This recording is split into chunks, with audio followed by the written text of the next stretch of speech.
hey girl, hi. Welcome to this episode of the WigCap, the RuPaul's Drag Race recap show that you didn't know you actually needed. My name is Jayro, and today we're recapping season 12, episode 3.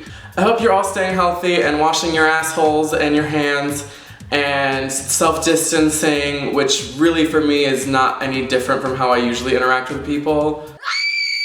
Let's get into this episode, girl, because it was actually really fun. So the episode opens up by the girls meeting each other for the first time. So literally last week's episode ends with them walking off the runway and seeing the girls in the workroom, and this episode picks up right where that one left off, and bitch, it's like this epic, like Lord of the Rings style stare down where they're looking at each other like.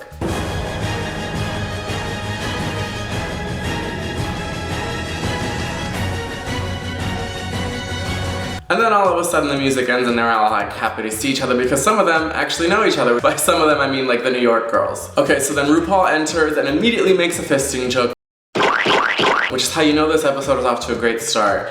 And then he tells Widow and Jada, as the two winners of the previous episodes, that this week they will have to take the opposite team and line them up from top to bottom, as in biggest competition and weakest competition, which is always fun. Widow says that Aiden is her weakest competition, and Jada says that Heidi is her weakest competition. So naturally, of course, those four queens become team captains in true RuPaul's best friend race tradition. So now that the top two queens from the previous episodes and the bottom two queens that they say are their weakest competitions are all team captains, they get to pick their team members. So these girls will each compete in a reality TV show competition about people with no talent, which isn't familiar at all.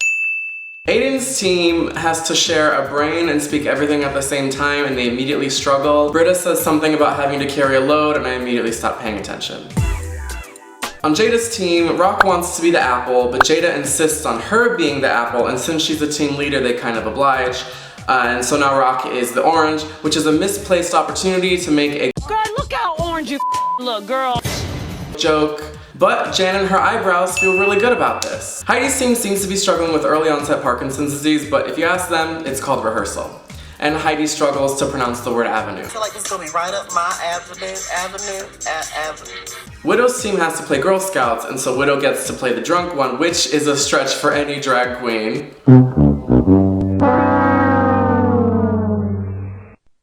Nikki gets to be the sexy one, but she feels that it's too predictable and that she wants to show the judges some versatility and show that she can be ugly just like everyone else. They ask you how you are, you just have to say that you're fine when you're not really fine, but you just can't get into it. Ru does his walkthrough and makes sure that VH1 pays for the rights to the song Rhythm of the Night, but I'm truly only interested in Widow shaking her titties.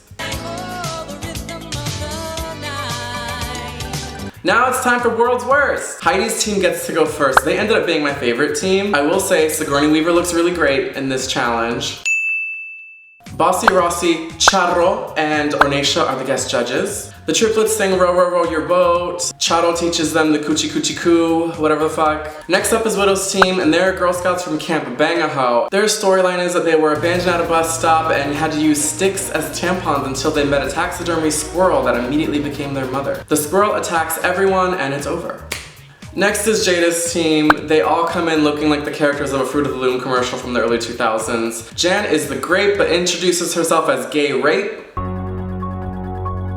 It's a little cringy. Rock decided to put on a soft daytime beat, much like the one I'm wearing today, and Dahlia is happy to be there. Aiden's team's performance was a desperate cry for help, and I didn't understand any of it. This week's runway category is buttons and bows, and my favorites for this week are Gigi and Jan. Gigi's because it is literally so simple, so clean, and so her. And Jan is a literal voodoo doll. I think somebody literally has a voodoo doll of me and they just keep stuffing it because I keep gaining all this weight and I don't know what's happening. If you're out there and you have a voodoo doll of me, I'd like you to stop stuffing it and maybe start fingering it a little bit, like this, kind of. My least favorite runway looks are Heidi, Dahlia, and Aiden. Heidi's just kind of resembled a Party City costume. Dahlia's just didn't look polished and put together. It looked a little like deconstructed and not in an obvious kind of way. And Aiden's was literally a store-bought dress that she tacked on a couple bows around the neck. The bottom two queens this week end up being Dahlia and somehow Nikki Doll. I don't understand that. But they end up lip-syncing to the song Problem by Ariana Grande. Dahlia ultimately gets sent home, and bitch, she is pissed. She storms off the runway. She doesn't say goodbye to any of the girls and just kind of waves them off, then walks off the runway and has a fit. It was awesome. Comment below your thoughts on this week's episode. Did you think Dahlia deserved to go home? Did you think Nikki deserved to be in the bottom two? Because I did not. I'm gonna go drink some disinfectant. Thank you so much for watching, and until next time, have a fabulous week. Bye-bye.